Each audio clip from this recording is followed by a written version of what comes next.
¿Cómo les va? Continuando siguiendo esta, esta metodología que venimos viendo, que es la parte de estadística y probabilidades respecto a cómo nosotros debemos trabajar con los datos.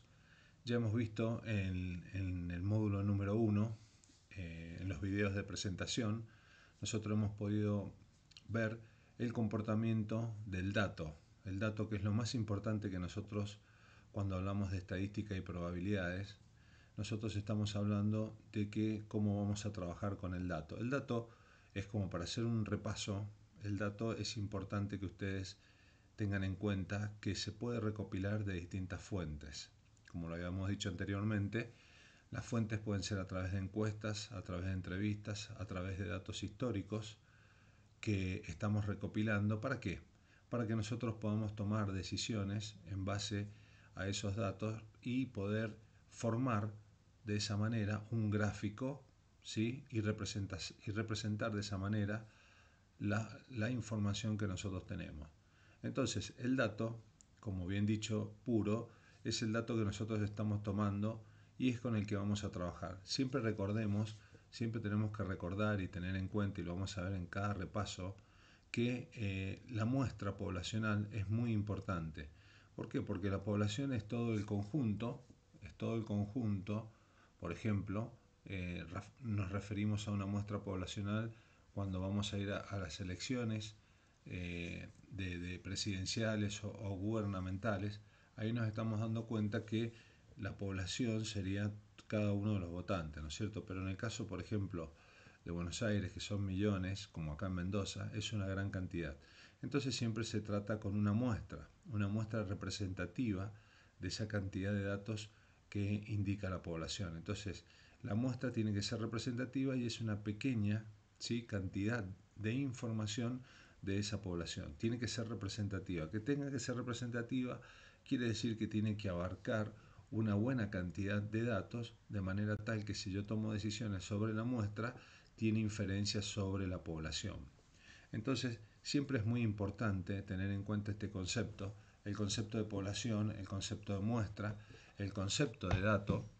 Y el dato es la unidad más pura que tiene la estadística, la matemática, las probabilidades, porque a partir de allí nosotros comenzamos a trabajarlo con distintas herramientas y comenzamos a generar información que en estos momentos hoy se llama como ciencia de datos. Entonces, esa ciencia de datos, como lo dije en los videos anteriores, es tratar el dato cuando llega a la empresa o cuando nosotros llegamos a la empresa. Nos encontramos con una gran cantidad de información, una gran fuente de información que viene de diversos lugares, ¿sí? Cuando digo diversos lugares es porque está tomado de distintos programas que puede tener una empresa, puede estar tomado también de las consultas que se hacen por la página web, pueden estar tomado también por la experiencia, por la historia, etcétera, etcétera, etcétera. Entonces, el dato, de esa manera hay que tratar de purificarlo, hay que tratar de que pasarlo por distintas etapas y de esa manera nosotros la información la vamos, ¿sí?, detallando de manera tal que cuando nosotros tomemos una decisión, ese dato me esté dando el valor que representa verdaderamente ese índice o ese indicador de gestión.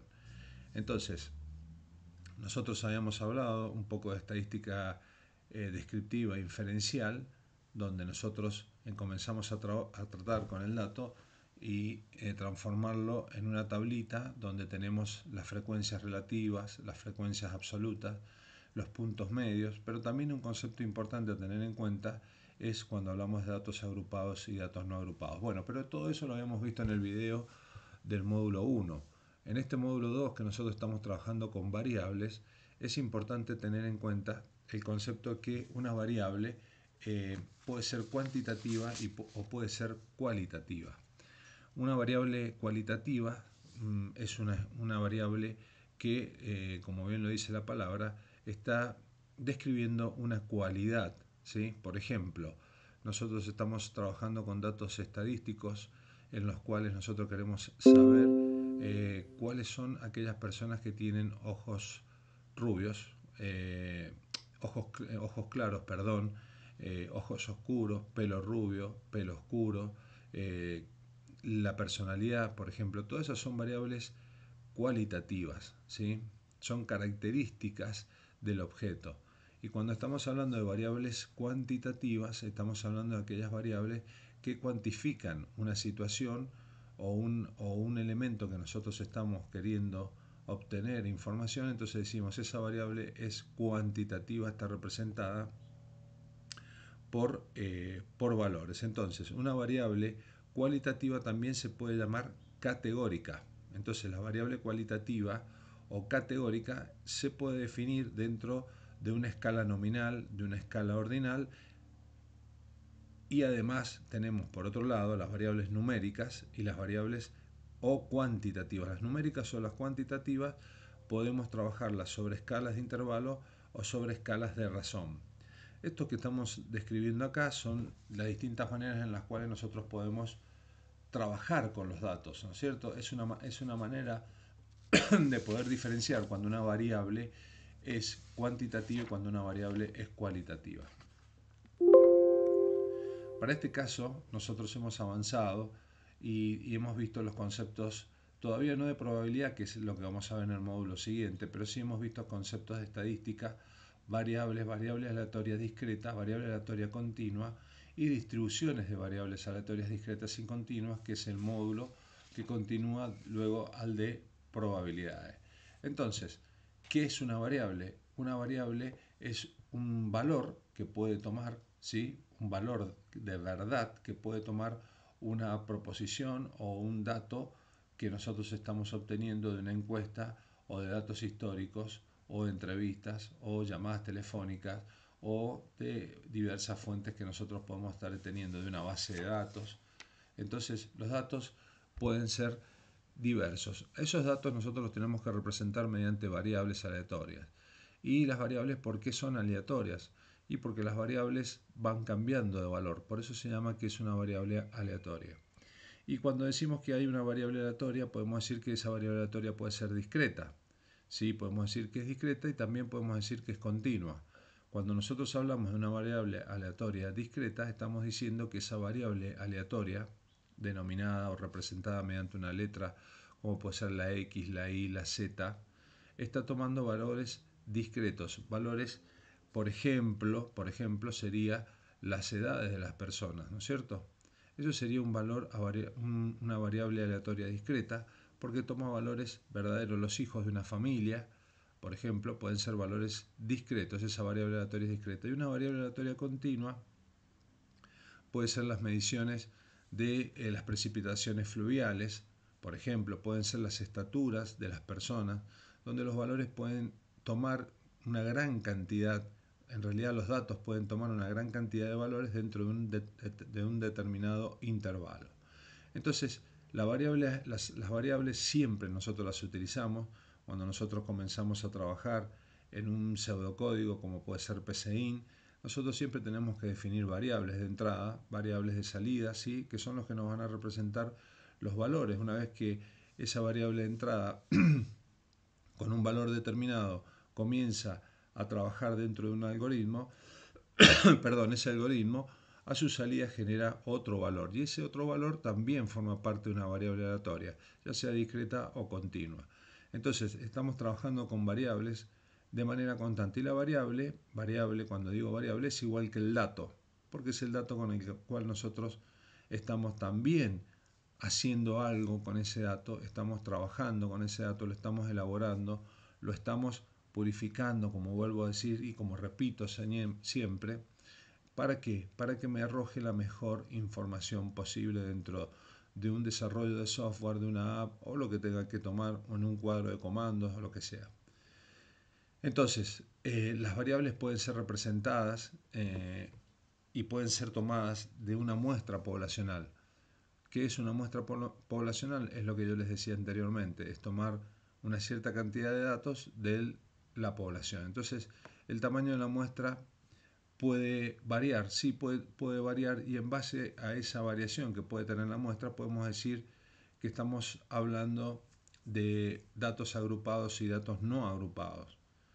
Los datos agrupados consideramos que es una muestra con un tamaño considerable, porque nosotros podemos tener una muestra de 100.000, de 50.000 datos y los debemos agrupar para que de esa manera podamos trabajar sobre los datos agrupados, generar intervalos de confianza, calcular los puntos medios y de esa manera poder trabajar con la media, mediana y moda, que no son ni más ni menos que variables que me indican la concentración que tienen los datos, y la esperanza y las desviaciones estándar son medidas de dispersión que también están representadas por variables, ya sea aleatorias continuas o aleatorias discretas. Y luego también tenemos las distribuciones. Cuando nosotros trabajamos con variables aleatorias discretas, tenemos una cierta cantidad de distribuciones que me indican cómo se están distribuyendo esas variables en la muestra. Entonces tenemos distribuciones continuas y distribuciones discretas que también las vamos a ver en los próximos módulos. ¿Sí? Allí estamos viendo ejemplos de variable aleatoria discreta, continua, distribuciones, variable aleatoria discretas continuas. El dato en estado puro es el concepto de población, de muestra, datos históricos recopilados, encuestas, muestras poblacionales. Tratamiento del estado del dato en estado puro o variable es a través de una frecuencia relativa absoluta, relativa acumulada y relativa absoluta acumulada. La representación de estos datos, que son variables, les vuelvo a repetir, se pueden graficar en base a las tablas de frecuencia y demás. Entonces, comenzamos a hablar de media, mediana y moda, ¿sí?, para datos agrupados y para datos no agrupados. Pero lo más importante de todo esto es que estamos hablando en estos casos de variables. Entonces, es importante que a ustedes les quede claro que una variable es un valor que puede estar tomando y que es variable en el tiempo y que es variable en el espacio, y que las variables también forman parte al ser datos de conjuntos. Cuando hablamos de conjuntos estamos hablando del conjunto de los números enteros, de los números reales, y no me voy a poner a hablar en detalle perdón, de los que son los conjuntos naturales o de los reales o de los enteros, porque eso ya lo sabemos. Pero bueno, cada uno de los datos de las variables esas están dentro de ese conjunto de números naturales, números enteros, de números reales. ¿Por qué? Porque es dato, porque es número, porque es información y tiene su historia, y por eso han sido agrupados en los distintos conjuntos. A continuación, luego de que hemos hablado un poquito de lo que es una variable y que para ustedes siempre la van a utilizar cuando comenzamos a desarrollar aplicaciones, empezamos a desarrollar software, siempre nosotros en el lenguaje que estemos trabajando debemos tener en cuenta que una variable y definirla como entera, como booleana, como real, como todo, como cualquiera variable que nosotros debamos o debemos introducir cuando comenzamos a desarrollar un algoritmo, entonces tiene un papel fundamental la variable, pero sí tenemos que saber que los conceptos, que sea discreta, que sea continua, y que a nosotros nos permite que en base a eso poder calcular variables de media, mediana y moda, ¿sí?, para datos agrupados y datos no agrupados, y desviación estándar y varianza para datos que son de dispersión. Entonces todos, cuando yo hablo de datos en estos casos, estoy hablando de variables, porque va tomando distintos valores. Bueno, una vez que hemos hecho esta introducción de este video, a continuación vamos a ver algunos ejercicios de variables y también vamos a ver un pequeño videíto luego de ayuda de esta clase. Bueno, continuamos luego con el módulo número 3, que va a ser probabilidades. Nos vemos, chau chau.